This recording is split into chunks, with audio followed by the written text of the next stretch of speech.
السلام علیکم، میں ہوں نور اور آپ سن رہے ہیں نور ناول نگری پر۔ حاصل ہے محبت از قلم کرن امیر۔ یہ اس کی دوسری ایپیسوڈ ہے۔ السلام علیکم۔ عالیہ نے کمرے میں داخل ہوتے ہی سلام کیا۔ وعلیکم السلام، آئیں بیٹا اندر۔ ہیرا بیگم نے عالیہ کو اندر آنے کا اشارہ کیا اور بیٹھنے کو کہتے ہوئے اپنی بات شروع کی۔ بیٹا دیکھیں، آپ کے والد صاحب کے دوست کی فیملی کو آپ بہت پسند آئی ہیں اور وہ آپ کو اپنے گھر کی عزت بنانا چاہتے ہیں۔ ہمیں بھی کوئی مسئلہ یا انکار نہیں ہے، ہم سب آپ کی رائے جاننا چاہتے ہیں۔ ہیرا نے رک رک کر ساری بات کہہ دی۔ جی امی، جیسا آپ دونوں کو بہتر لگے، آپ کا جو فیصلہ ہوگا مجھے انکار نہیں ہوگا، عالیہ نے آرام سے ہیرا بیگم کو جواب دیا۔ ہیرا نے اپنی بیٹی کو پیار کیا اور اس کے سر پر بوسہ دے کر گلے سے لگا لیا۔ عالیہ کلاس ختم ہونے کے بعد کینٹین میں جا رہی تھی، تب اسے سر عمر دکھائی دیے۔ عالیہ نے سر عمر کو کافی عرصے سے نہیں دیکھا تھا، یہاں تک کہ اپنے 4th سیمسٹر کے بعد بالکل بھی نہیں۔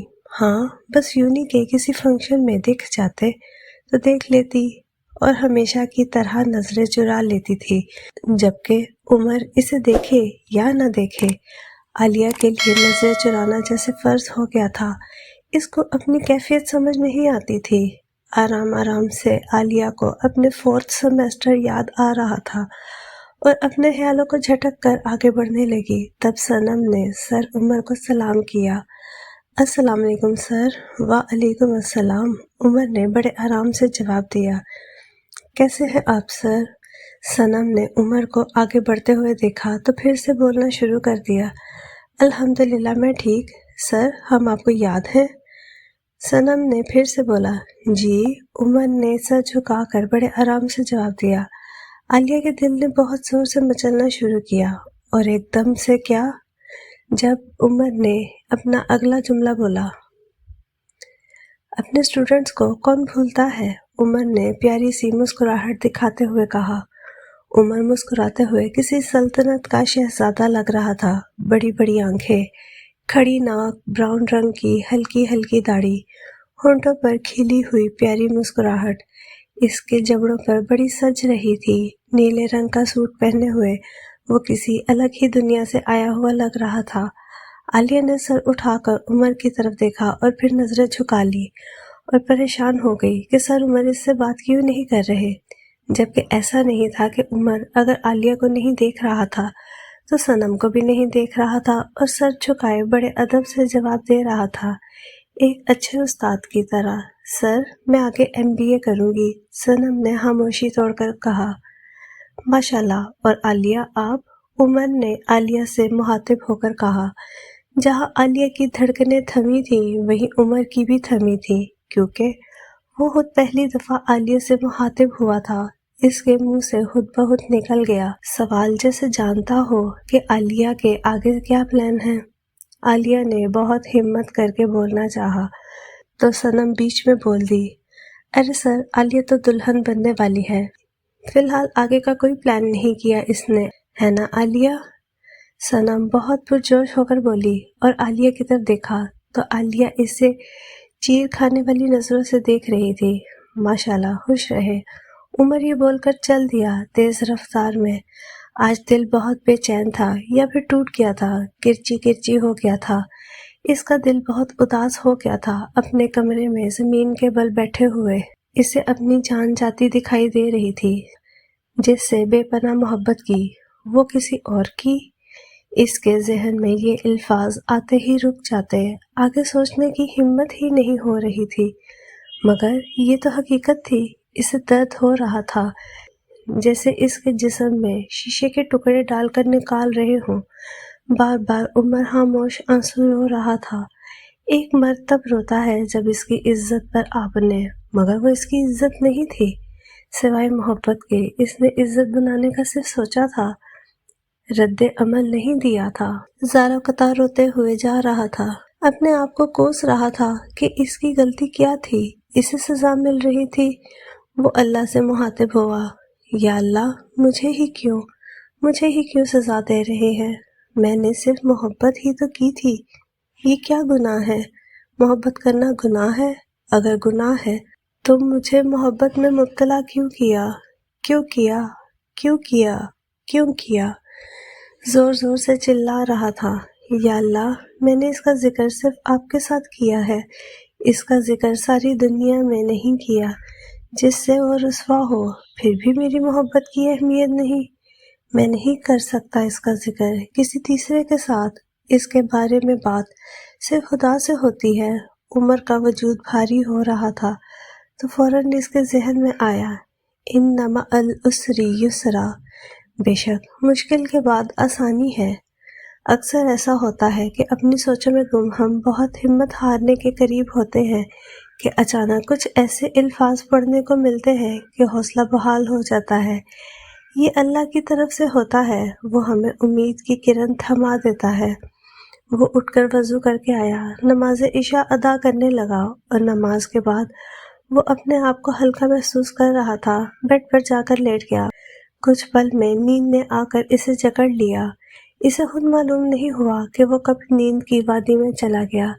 وہی محسوس کرتے ہیں سزائے درد محبت کی جو اپنی ذات سے بڑھ کر کسی سے پیار کرتے ہیں۔ گھر میں بہت ہلچل مچی ہوئی تھی، سب ادھر ادھر پھر رہے تھے، کسی کو کچھ سمجھ نہیں آ رہا تھا کہ کیا کریں، اتنی ہلچل تھی، ایسا لگ رہا تھا جیسے مینا بازار میں آ گئے ہوں۔ معصومہ تیار ہونے کے بعد عالیہ کے کمرے میں آئی، چونکہ اس نے پہلے ہی عالیہ کو تیار کر دیا تھا اور خود تیار ہونے چلی گئی تھی۔ بیٹا دیر ہو رہی ہے، جلدی کریں، بس آنے ہی والے ہوں گے حنظلہ کے گھر والے۔ ہیرا بیگم نے فاطمہ سے کہا، جی امی، بس سب تیار ہے، آپ پریشان نہ ہوں۔ معصومہ نے امی کو سکون سے بٹھاتے ہوئے کہا، جاؤ دیکھو عالیہ کو تیار ہوئی کہ نہیں، کیا جانے معصومہ نے اسے تیار کیا کہ نہیں۔ ہیرا پھر سے اٹھتے ہوئے بولی، تب رمیز صاحب نے کہا، بچیاں دیکھ لیں گی، آپ بیٹھ جائیں۔ میری پیاری امی جان، سب تیار ہیں، ہماری دلہن صاحبہ بھی تیار ہیں، فاطمہ نے ہیرا بیگم کو پیار کرتے ہوئے کہا۔ عالیہ کمرے میں بیٹھی ہوئی تھی، تب مولوی صاحب رمیز صاحب کے ساتھ اجازت لے کر اندر آئے اور نکاح شروع کیا۔ عالیہ سیٹھی ولد رمیز سیٹھی، آپ کا نکاح حنظلہ ولد نبیل ملک کے ساتھ ہوا جاتا ہے، کیا آپ کو قبول ہے؟ عالیہ کے کانوں میں جیسے ہی مولوی صاحب کی آواز آئی تو خیالوں کی دنیا میں چلی گئی اور اس کو اپنے اوپر کسی کی نظروں کی تپش محسوس ہوئی۔ اپنے ہی خیالوں میں تھی کہ جب ہیرا بیگم نے اس کے کندھے پر ہاتھ رکھا تو وہ ہوش میں آئی۔ قبول ہے، مولوی صاحب کے 3 بار پوچھنے پر عالیہ نے نکاح کے 2 بول بول دیے اور سب کے جانے کے بعد اس نے اپنی آنکھیں میچ لی اور منہ کو اپنے ہاتھوں میں چھپا لیا۔ عالیہ کی پڑھائی ختم ہو گئی تھی اور فوراً ہی اس کی رخصتی ہو گئی تھی۔ آج عالیہ حنظلہ کا ولیمہ تھا، جبکہ رخصتی سادگی سے ہو گئی تھی۔ بس حنظلہ کی فیملی اور عالیہ کی فیملی تھی، جس میں انہوں نے اپنے کسی جان پہچان والے کو بھی نہیں بلایا تھا سوائے چند رشتہ داروں کے۔ ولیمے میں سب رشتہ دار، جان پہچان والے، دوست، احباب، محلے والے سب آئے تھے۔ دلہن دلہا کی جب انٹری ہوئی تو شور ایسے اٹھا جیسے کوئی شہزادہ شہزادی آسمان سے اتر آئے ہوں۔ ان کا جوڑا غضب ڈھا رہا تھا۔ عالیہ نے پیچ رنگ کی میکسی پہنی ہوئی تھی جس پر خوبصورت سی کڑھائی کی گئی تھی۔ ایسا لگ رہا تھا کہ وہ جوڑا عالیہ کے لیے ہی بنا ہو یا پھر اس جوڑے کی خوبصورتی عالیہ کے پہننے سے بڑھ رہی ہو۔ حنظلہ نے سرمئی رنگ کا سوٹ کوٹ پہنا ہوا تھا اور بالوں کو اچھے سے سیٹ کیے ہوئے وہ کسی سلطنت کا شہزادہ لگ رہا تھا۔ دونوں ساتھ میں آ رہے تھے، سب لوگ ان کو دل ہی دل میں دعائیں دے رہے تھے، جبکہ ایک شخص شوق بیٹھا ہوا تھا، اس کی نظریں ہٹ ہی نہیں رہی تھی۔ اس نئے جوڑے خاص طور پر عالیہ سے، اور نظریں ہٹنے کو کیوں کہیں گی، عالیہ لگ ہی اتنی پیاری رہی تھی۔ اس شخص کو اپنا دل بند ہوتا محسوس ہوا۔ سب اس نئے کپل سے ملنے ان کے پاس اسٹیج پر آ رہے تھے اور ان کی بلائیں لے رہے تھے۔ جب حنظلہ کے دوست آئے تو حنظلہ کھڑا ہو گیا اور ان سے ملنے لگا۔ ہاں تو بھائی، کر لی آخر کار تو نے بھی شادی؟ فارس نے اس کو آنکھ مار کر کہا، جس پر تینوں دوستوں کے قہقہے بلند ہوئے اور ایک ان میں سے جو خاموش تھا، جس کو حنظلہ دیکھ کر حیران ہوا تھا، اور کہا، ہاں جانتا ہوں تو کم ہنستا ہے، مگر تیرے دوست کی شادی ہے، ہنس لے بھائی۔ ٹیکس نہیں لگاؤں گا تو ڈر نہیں، حنزلہ نے عمر کو تنگ کرنا چاہا۔ یہ چاروں اسکول کے دوست تھے، ان کی دوستی اتنی گہری تھی کہ سب ان کی دوستی کی مثال دیتے تھے۔ یار چھوڑ، آج اس کا موڈ خراب ہے، مجھے تو ایسے لگ رہا ہے جیسے اسے سانپ ڈس گیا ہو۔ فہد نے حنزلہ کو آنکھ مارتے ہوئے عمر کو تنگ کیا، جبکہ عمر ان سب باتوں کو اگنور کرتے ہوئے نظریں جھکائے کھڑا تھا۔ ابے یار تو ایسے کھڑا ہے جیسے دلہن تو ہے۔ فارس کی بات پر حنزلہ اور فہد کا بھی قہقہا بلند ہوا۔ ان تینوں کی آواز پر عالیہ نے ان کی طرف دیکھا جو کب سے صنم کے جانے کے بعد خاموش بیٹھی ہوئی تھی۔ عالیہ کی نظریں عمر پر پڑی تو اس کی دھڑکنیں ایک پل کے لیے تھم سی گئی۔ خود کو سنبھالتے ہی اس نے حنزلہ کی طرف دیکھا جو اس کا شریک حیات تھا۔ عمر اگر دینے کو آتا تو ان تینوں کے تنگ کرنے پر ان کی اچھی خاصی کر دیتا جو وہ ہر دفعہ کرتا آیا تھا، مگر اس بار ماحول ہی الگ تھا۔ وہ تو دل کے ہاتھوں ہارا ہوا تھا۔ اپنی کیفیت کسی کو بتاتا، اگر بتا بھی دیتا تو کیا ہوتا؟ وہ تو کسی اور کی نہیں بلکہ اس کے جگری دوست حنزلہ کی بیوی بن چکی تھی۔ عمر نے دل کو سنبھالا اور حنزلہ سے مخاطب ہوا، مبارک ہو تمہیں میرے یار، بہت بہت۔ وہ جو تینوں قہقہے لگا رہے تھے اس کی آواز سن کر رک گئے۔ تینوں نے مل کر کہا، یہ ہم نے کیا سنا؟ جس پر عمر دھیما سا مسکرایا۔ آئے ہائے، مسکرایا جا رہا ہے؟ حنزلہ نے عمر کو چھیڑا۔ حنزلہ نے عالیہ کی طرف رخ کیا اور ان تینوں سے ملوایا۔ اوئے نکمو، یہ تمہاری بھابھی؟ اچھا، ہمیں تو پتہ ہی نہیں تھا، فارس نے مسکراتے ہوئے کہا، جس پر حنزلہ نے اس کی کمر میں مکہ رسید کیا۔ السلام علیکم، عالیہ کی پیاری اور دھیمی آواز پر عمر کی دھڑکنیں رک گئی۔ وعلیکم السلام، تینوں نے مل کر کہا، جبکہ عمر کی آواز کہیں دور سے آتی دکھی۔ عمر کا دل بار بار اس سے کہہ رہا تھا، حالانکہ ایسا کہا جائے کہ گزارش کر رہا تھا، التجا کر رہا تھا کہ دیکھ لے اسے، آخری بار دیکھ لے۔ ہاں مانا تیرے دوست کی بیوی ہے، پر پھر بھی دیکھ لے، دیکھنے سے کیا جا رہا ہے؟ عمر نے نظریں نہیں اٹھائیں، لاکھ کوشش کی اس کی پلکوں نے اٹھنے سے مگر انکار کر دیا۔ چاچو، آپ نے میری تعریف ہی نہیں کی آج، ارحم نے عمر کی طرف آتے ہوئے روٹھے ہوئے انداز میں کہا۔ ارحم حنزلہ کے بڑے بھائی کا بیٹا تھا اور حنزلہ کے ساتھ دوستوں کو عزیز تھا کیونکہ وہ تھا ہی اتنا پیارا، معصوم، مگر عمر اور حنزلہ سے زیادہ لگاؤ تھا۔ حنزلہ کی تو جان بستی تھی ارحم میں۔ عمر نے ارحم کو اٹھایا اور پیار کرتے ہوئے کہا، آج کی ساری محفل میں ارحم ہی سب سے ہینڈسم لڑکا ہے۔ اور عمر کہہ ہی رہا تھا کہ فہد نے بیچ میں بولا، اور ساری لڑکیوں کا کرش، جس پر وہاں جو بھی کھڑے تھے ہنسنے لگے۔ ان کی شادی کو 1 ہفتہ ہو گیا تھا۔ حنزلہ موبائل پر اپنی شادی کی تصویریں دیکھ رہا تھا جو اس نے فہد سے کہہ کر کلک کروائی تھی، عالیہ کی۔ چاچو، چاچو، ارحم بھاگتا ہوا حنزلہ کے پاس آیا جو ٹی وی لاؤنج میں بیٹھا ہوا تھا۔ جی چاچو کی جان، حنزلہ نے موبائل میں دیکھتے ہی جواب دیا۔ چاچو اب کیا دیکھ رہے ہیں؟ ارحم نے حنزلہ کو موبائل میں دیکھتے ہی حیرت کے تاثرات لیتے ہوئے کہا۔ چاچو کی جان، حنزلہ نے پھر سے نظریں نہیں ہٹائی تھی موبائل سے۔ ارحم اس کے پاس آیا اور موبائل میں دیکھا اور شرارتی مسکان لیتے ہوئے حنزلہ کے بازو میں مکہ مارتے ہوئے کہا، اچھا تو پھر میں کون ہوں؟ ارحم شرارتی ٹون میں کہنے لگا، تھا تو وہ 9 سال کا، مگر باتوں میں نہیں لگتا تھا۔ آپ بھی چاچو کی جان، حنزلہ نے اسے پیار کرتے ہوئے کہا۔ یہ تو ناانصافی ہے چاچو، ارحم نے منہ بگاڑتے ہوئے کہا۔ ارے چاچو کی جان، آئس کریم کھانے چلیں؟ ارحم کی آئس کریم کے نام پر آنکھیں چمکی اور سر اس بات میں ہلا دیا۔ آپ مجھے فالو کیوں کرتے تھے؟ حنزلہ کاؤچ پر بیٹھ کر لیپ ٹاپ میں کام کر رہا تھا تو عالیہ نے اس سے سوال کیا اور وہ کچھ لمحے عالیہ کو دیکھتا رہا اور اس کے پاس آ کر بیٹھا جو بیڈ پر ہی بیٹھی ہوئی تھی۔ آپ نے میرے سلام کا جواب کیوں نہیں دیا تھا؟ حنزلہ نے عالیہ کے سوال کے اوپر سوال کر دیا۔ آپ نے میرے سوال کا جواب نہیں دیا، عالیہ نے چہرہ بگاڑتے ہوئے کہا۔ آپ کو پتا ہے میں نے آپ کو پہلے کب دیکھا تھا؟ حنزلہ نے پھر سے سوال کیا۔ مجھے نہیں معلوم، یہ تو آپ کو پتا ہونا چاہیے۔ چلے میں آپ کی مشکل آسان کر دیتا ہوں۔ حنزلہ نے شرارتی لہجے میں کہا، میں نے تمہیں پہلے فاطمہ کے نکاح میں دیکھا تھا اور دیکھتے ہی مجھے تم سے پیار ہو گیا تھا، بس پھر تمہیں بتانا تھا، مگر رانی صاحبہ سنے تو نہ، پھر میں نے امی کو تمہارے گھر بھیج دیا۔ حنزلہ کی آنکھوں میں صاف صاف پیار دکھ رہا تھا تو عالیہ نے نظریں جھکا لی۔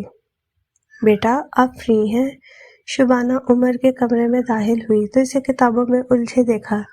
جی امی جان۔ وہ بک شیلف میں کتابیں سیٹ کر رہا تھا۔ بیٹا کہاں غائب رہتے ہیں آپ؟ شبانہ نے پریشانی سے کہا۔ امی آپ کے پاس ہی تو ہوتا ہوں، مجھے تو نہیں لگتا۔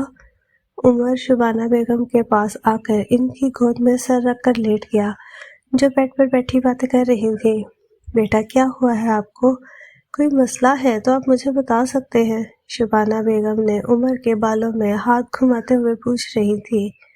امی ایسا نہیں ہے۔ اچھا بیٹا جی، مجھے تو نہیں لگتا کہ کچھ نہیں ہے، حال دیکھا ہے اپنا کیا کر دیا ہے، اپنے آپ کو کھانا تک صحیح سے نہیں کھاتے، آنکھیں دیکھو اپنی، اتنی پیاری اور گہری آنکھیں جن میں اب اندھیرا چھایا ہوا ہے، بالکل خالی لگتی ہے، چہرے کو دیکھو اپنے، مرجھا سا گیا ہے، جو کھلا رہتا تھا، مسکراتا تھا، چاہے ہونٹ مسکرائے یا نہ، چہرہ مسکراتا تھا، کیا کر دیا ہے اپنے آپ کو؟ شبانہ بیگم کی آنکھوں سے آنسو بہہ رہے تھے۔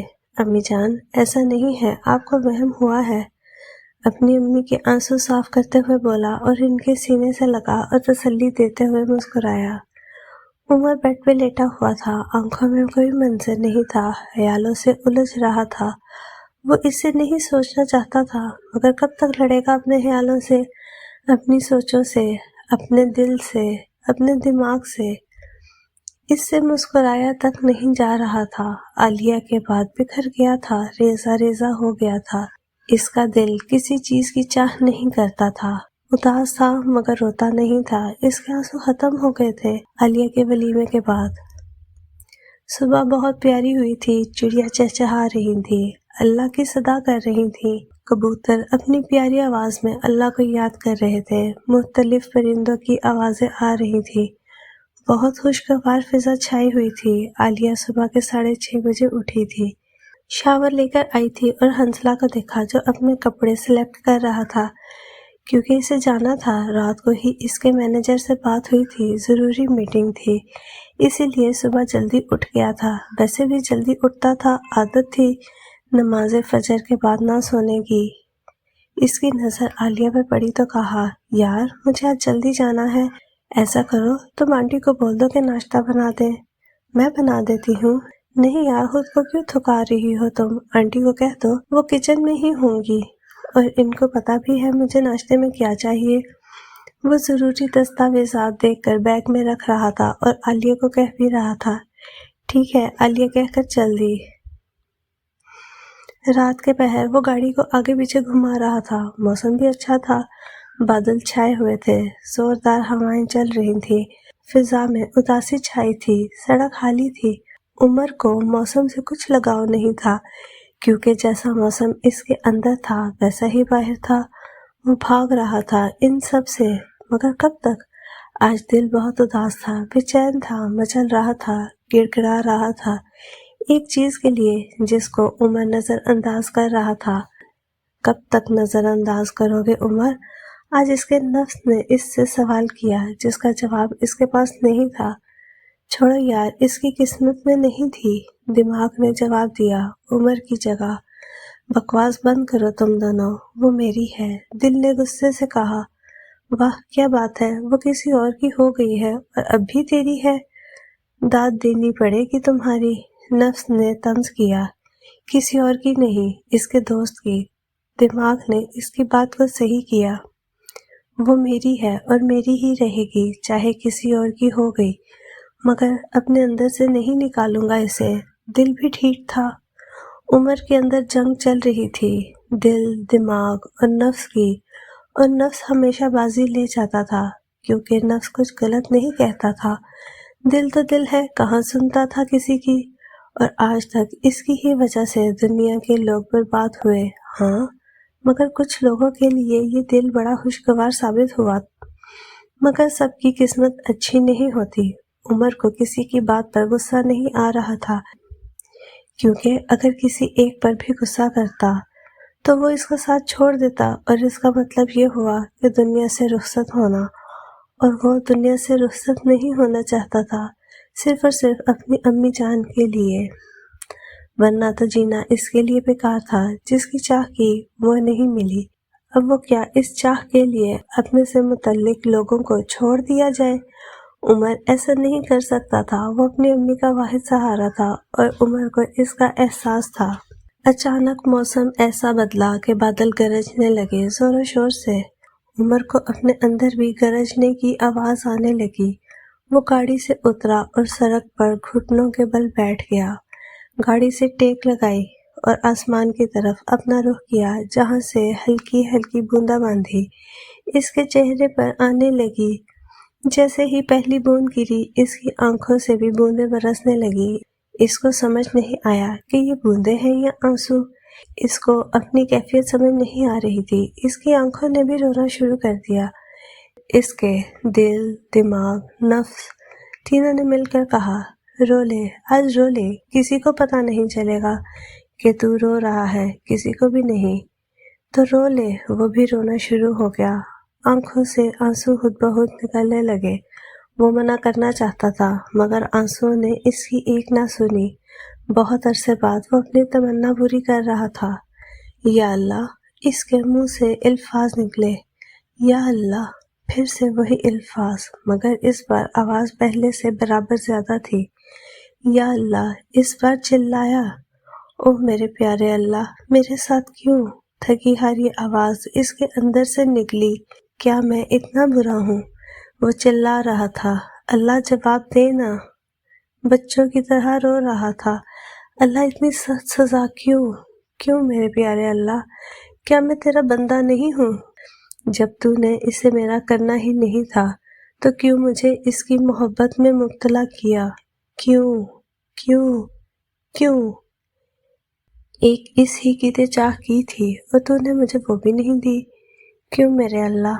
بارش رکنے کا نام نہیں لے رہی تھی، اور وہ بھی اس کے ساتھ اس کے غم میں شریک تھی۔ باہر کا موسم اپنے اندر کا موسم لگ رہا تھا، ایسا جیسے ساری دنیا کو معلوم ہو گیا ہو اور اس کے ساتھ شریک ہو، اس کے غم میں، اس کے دکھ کا مداوع کر رہی ہوں، ماتم کر رہی ہو۔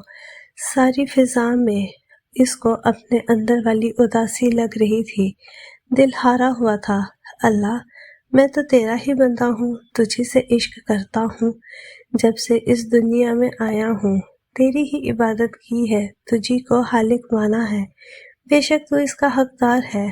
بابا کے بعد بھی تو نے میرا ساتھ نہیں چھوڑا، پھر اب کیوں تو نے مجھے عشق حقیقی کے بعد عشق مجازی میں مبتلا کیا؟ کیوں؟ وہ کب سے بچوں کی طرح اللہ سے سوال کر رہا تھا، جب تو نے مجھے اس کا کرنا ہی نہیں تھا تو کیوں میرے پیارے اللہ، کیوں امتحان لے رہا ہے میرے ضبط کا؟ میں تھک گیا ہوں۔ ٹھنڈی بوندیں اس کے چہرے پر پڑ رہی تھیں، مگر اس کے آنسو اتنے گرم تھے کہ جس سے اس کا چہرہ ٹھنڈی بوندوں کو محسوس ہی نہیں کر پا رہا تھا۔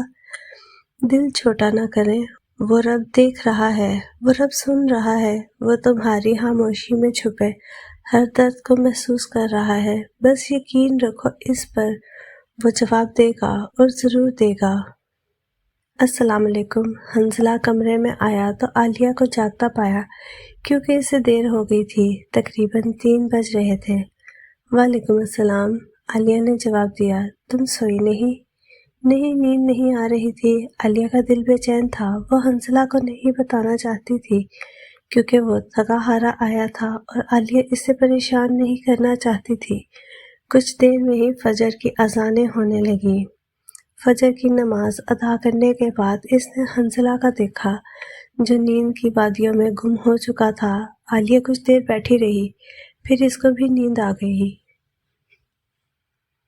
بیٹا، کہاں تھے آپ؟ شبانہ بیگم نے عمر کو اندر آتے دیکھا تو جا کر لپٹ پڑی۔ عمر 4 بجے بھیگا آیا تھا، بھیگا ہوا تھا، آنکھیں سوجی ہوئی تھیں، کان ایسے سرخ ہو رہے تھے جیسے خون ٹپک رہا ہو۔ شبانہ بیگم سے دیکھا نہیں گیا۔ عمر کو سینے سے لگاتی اندر لے آئی اور سوالوں کی برسات کرتی۔ عمر نے کسی سوال کا جواب نہیں دیا، بس اتنا کہا، امی میں کمرے میں جاؤں؟ یہ الفاظ بھی بہت مشکل سے ادا کیے تھے۔ شبانہ بیگم نے سر اسبات میں ہلایا اور عمر اپنے کمرے کی طرف روانہ ہو گیا۔ کمرے میں داخل ہوتے ہی دروازے کے ساتھ زمین بوس ہو گیا۔ کچھ دیر یوں ہی بیٹھے رہنے کے بعد نماز فجر ادا کی اور دعا کے لیے ہاتھ اٹھائے۔ منہ سے کچھ بولا نہیں جا رہا تھا، کیا دعا کرے، بس دل بھرا ہوا تھا، آنکھوں سے آنسو روا تھے۔ بمشکل ایک ہی جملہ خود بخود ادا ہوا، اسے میرے دوست کے ساتھ خوش رکھنا، اور ادھر ہی جائے نماز پر بیٹھ کے سہارے سو گیا۔ امی میں 1-2 دن میں اسلام آباد جاؤں گا، ضروری کام کے لیے، چند میٹنگز ہیں۔ بیٹا عالیہ کو بھی اپنے ساتھ لے جاؤ، شادی ہوئی ہے، گھمانے نہیں لے کے گئے آپ اسے اپنے ساتھ؟ نہیں ابا، میں اسے کہیں اور لے کر جاؤں گا، ویسے بھی 2 دن بعد میں آ جاؤں گا۔ صحیح کہہ رہے ہیں بیٹا، آپ بھی نہ، ایک تو کام نہیں کرتا تو آپ تانے دیتے ہیں، اب کر رہا ہے تو آپ مزید بگڑ رہے ہیں میرے بچے پر۔ ماہنور نے حنزلہ کو پیار کرتے ہوئے اپنے خاوند سے لڑنے والے انداز میں مخاطب ہوئی، اور یہ لڑائی جاری تھی جس کی وجہ سے ہو رہی تھی۔ وہ دونوں کو دیکھ کر مسکرا رہا تھا۔ حنزلہ کمرے میں آیا تو عالیہ ڈریسنگ ٹیبل کے سامنے کھڑی بال سنوار رہی تھی۔ وہ اس کے قریب گیا اور کان میں سرگوشی کی، غضب ڈھا رہی ہو، کہہ کر وہ واش روم چلا گیا، مگر عالیہ وہاں ہی کھڑی شرماتی رہ گئی۔ واش روم سے نکلا تو عالیہ بیڈ پر بیٹھی ہوئی تھی۔ حنزلہ اس کے پاس آ کر بیٹھ گیا۔ بات سنو۔ جی بولے، میں کچھ دنوں کے لیے اسلام آباد جا رہا ہوں۔ کب؟ 2 دن بعد۔ کیوں؟ ضروری میٹنگز ہیں، اگر میں کہوں نہ جائیں؟ یہ تو بہت بڑا مسئلہ ہو گیا۔ کیسا مسئلہ؟ یار کام ہے تبھی جا رہا ہوں، ورنہ میں نے تمہاری بات نہیں ٹالنی تھی۔ میں ساتھ چلوں؟ میں واپس آؤں گا پھر ساتھ چلیں گے، مگر ابھی کیوں نہیں چل سکتی؟ ابھی بہت کام ہے، میں تمہیں ٹائم نہیں دے پاؤں گا۔ کوئی بات نہیں عالیہ، تم سمجھ نہیں رہی۔ حنزلہ پلیز عالیہ۔ کیسے جائیں گے؟ پلین میں، گاڑی میں کیوں نہیں؟ پہلے گاڑی کا ہی سوچا تھا، مگر کیا؟ گاڑی کے لیے 1 دن پہلے نکلنا ہوگا تو تمہاری ناراضگی سے ڈر لگتا ہے۔ میں ناراض نہیں ہوں گی، تھوڑی دیر پہلے کیا تھا، وہ بس میرا دل نہیں کر رہا تھا کہ آپ کہیں جائیں۔ اچھا جی، میں مذاق نہیں کر رہی۔ اچھا میں سوچ رہا ہوں اپنے دوستوں سے مل کر جاؤں، بہت دن ہو گئے ہیں ملے ہوئے، آپ کو جو بہتر لگے۔ کیسے ہو نکمو؟ حنزلہ نے کیفے میں گھستے ہی فہد کے سر پر پیچھے سے زور سے ہاتھ مارا، جس پر فہد تو نہیں فارس کا قہقہہ بلند ہوا۔ فہد اس کو دیکھ کر تپا اور اس کو آنکھیں دکھاتے ہوئے کہا، بیٹا جی، اس نے نکمو بولا ہے، نہ کہ نکما۔ ہاں تو؟ فارس نے کندھے اچکاتے ہوئے پوچھا۔ ہاں تو نکمو جمع ہوتا ہے، تو اس سے یہ ہوا کہ تو بھی نکما ہے۔ چل بے، تینوں نے قہقہہ مارا۔ پروفیسر صاحب کیسے ہیں؟ وہاں پر عمر کو نہ پا کر حنزلہ نے سوال کیا۔ یار اس کو بولا تھا مگر کہتا ہے طبیعت ٹھیک نہیں، فہد نے کہا۔ تو پھر ہم یہاں کیا کر رہے ہیں؟ حنزلہ نے دونوں کو سوالیہ نظر سے پوچھا۔ کس بات کی دیر ہے؟ دونوں نے مل کر کہا اور چل دی عمر کی طرف۔ عمر نے اپنا حلیہ ٹھیک کر کے آیا اور حنزلہ کو دیکھ کر اپنا گلا کھنگارا۔ وہاں فارس اور فہد کو سمجھ آ گیا تھا اور وہ دونوں شروع ہو گئے حنزلہ کو تنگ کرنے۔ ہاں تو بھائی، یاد آ گئی ہماری؟ فارس نے حنزلہ کو کونی مارتے ہوئے کہا، شرم کر لو، ہم یہاں عمر کو تنگ کرنے آئے تھے اور تم لوگوں نے پارٹی بدلنے میں ٹائم نہیں لگایا۔ حنزلہ نے خفا ہوتے ہوئے کہا۔ عمر نے ایک زوردار قہقہہ مارا، جس کو دیکھ کر تینوں نے اسے دیکھا اور مسکرا دیے، کیونکہ عمر بہت کم ہنستا تھا۔ یار تو ایسے ہنستا کتنا اچھا لگتا ہے، حنزلہ نے اسے کہا، اور پھر فارس اور فہد کچن میں چلے گئے۔ کیونکہ شبانہ بیگم گھر میں نہیں تھی تو ان دونوں کو ان کی بھوک کچن کی طرف لے گئی۔ یار ایک بات کہوں؟ حنزلہ نے سر جھکاتے ہوئے کہا۔ اب تو بات کرنے سے پہلے اجازت لے گا، عمر نے خفا ہوتے ہوئے کہا۔ تو ہمیشہ میرے گھر والوں کا خیال رکھے گا نا؟ حنزلہ کی آواز دھیمی تھی۔ کیا ہوا ہے تجھے؟ عمر پریشان ہوتے ہوئے کہنے لگا، میرا مطلب ہے کہ میں اسلام آباد جا رہا ہوں، تو ارحم کا خیال رکھنا، پتہ بھی ہے نا کہ وہ اداس ہو جاتا ہے میرے بغیر۔ عالیہ تو دیکھ لے گی، مگر تو بھی چکر لگا لینا اور باہر بھی لے جانا۔ جی صاحب، اور کوئی حکم؟ تیرا بہت شکریہ، حنزلہ نے عمر کو گلے لگاتے کہا، تو عمر نے زور سے اس کی پیٹھ پر مکہ رسید کیا، جس پر حنزلہ آہ بھر کر رہ گیا۔ عالیہ پلیز یار مان جاؤ، حنزلہ کی آج رات 2 بجے کی فلائٹ تھی اور اسے دیر ہو رہی تھی۔ عالیہ اس سے ناراض تھی کہ وہ بھی جائے گی، مگر حنزلہ منع کر رہا تھا۔ کیا جانے کیوں ضد لگا رکھی تھی عالیہ نے، اس کا دل اجازت نہیں دے رہا تھا کہ حنزلہ کہیں جائے۔ مجھے بھی جانا ہے آپ کے ساتھ، عالیہ خفا ہوتے ہوئے کہہ رہی تھی۔ ادھر بیٹھو اور بات سنو۔ حنزلہ نے عالیہ کا ہاتھ پکڑا اور کاؤچ پر بٹھایا اور سامنے اس کے گھٹنوں کے بل بیٹھا۔ میرے جانے کے بعد ارحم ہمیشہ اداس ہو جاتا ہے۔ اب وہ تم سے بھی اٹیچ ہو گیا ہے، تو ہم دونوں چلے جائیں گے تو ارحم بہت اداس ہو جائے گا، اسی لیے منع کر رہا ہوں۔ وہ گویا ہوا۔ جی ٹھیک ہے، عالیہ نے سمجھتے ہوئے کہا، تمہیں اس کا خیال رکھنا ہے، اور کچھ؟ میں تم سے بہت پیار کرتا ہوں۔ تم کچھ نہیں کہو گی؟ جلدی آ جائیے گا۔ ٹھیک ہے، ابھی جاتا ہوں اور آدھے گھنٹے بعد واپس آ جاؤں گا۔ صحیح ہے، حنزلہ نے شرارتی لہجے میں کہا۔ میرا مطلب ہے کام جلدی ختم کر کے آ جائیے گا، عالیہ نے منہ بگاڑتے ہوئے کہا۔ آپ کا حکم سر آنکھوں پر، حنزلہ نے اس کے سر پر بوسہ دیا اور ایئرپورٹ کی طرف روانہ ہو گیا۔ عمر سویا ہوا تھا، رات کے 3 بج رہے تھے جب اسے فہد کی فون کال آئی۔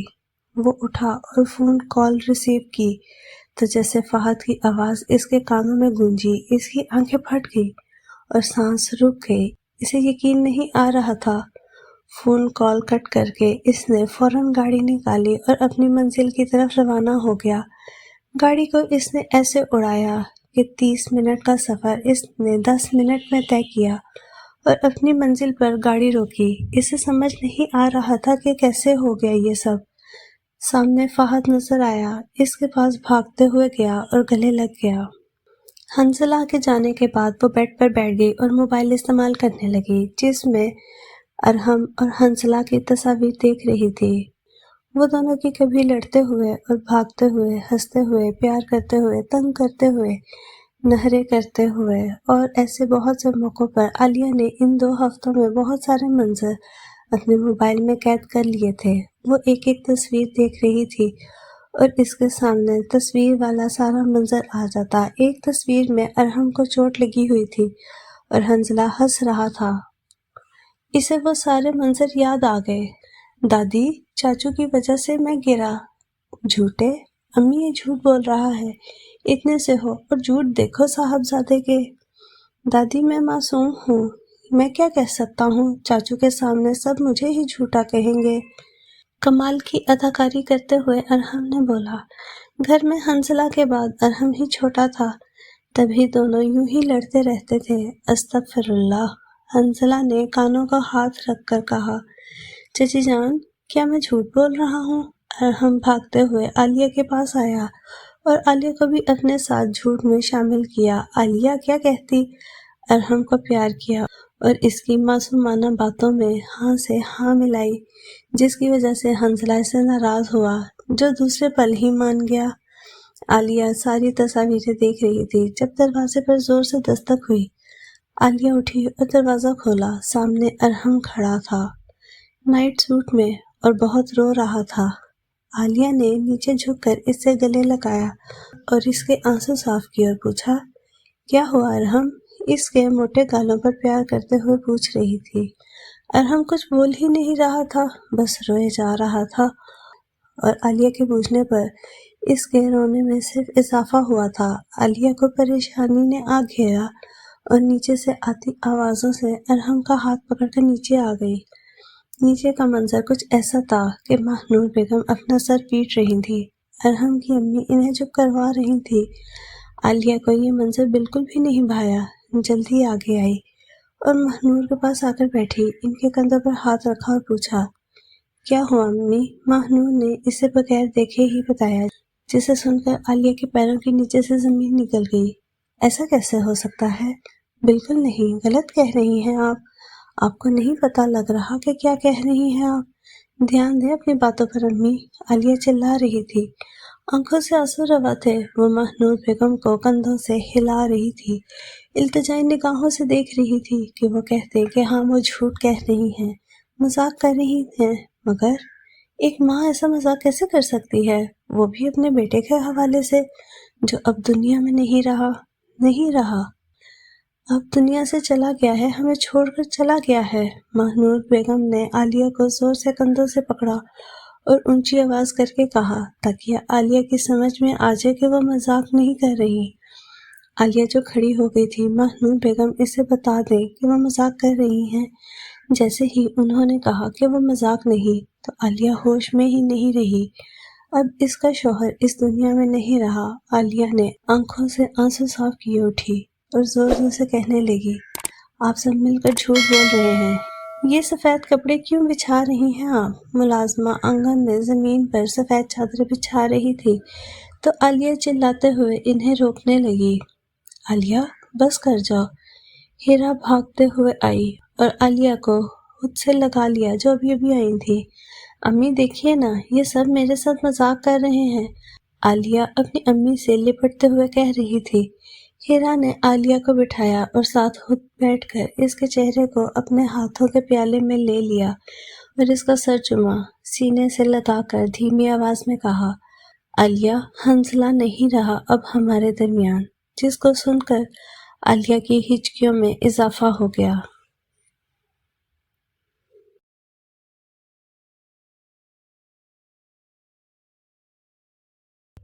اگر آپ کو ہماری ویڈیو اچھی لگتی ہیں تو چینل کو سبسکرائب کریں، ویڈیو کو لائک کریں اور بیل آئیکن کو کلک کرنا نہ بھولیں۔ کمنٹ میں اپنی رائے کا اظہار ضرور کریں۔ سلامت رہیں، اپنوں کا خیال رکھیں۔ اللہ حافظ۔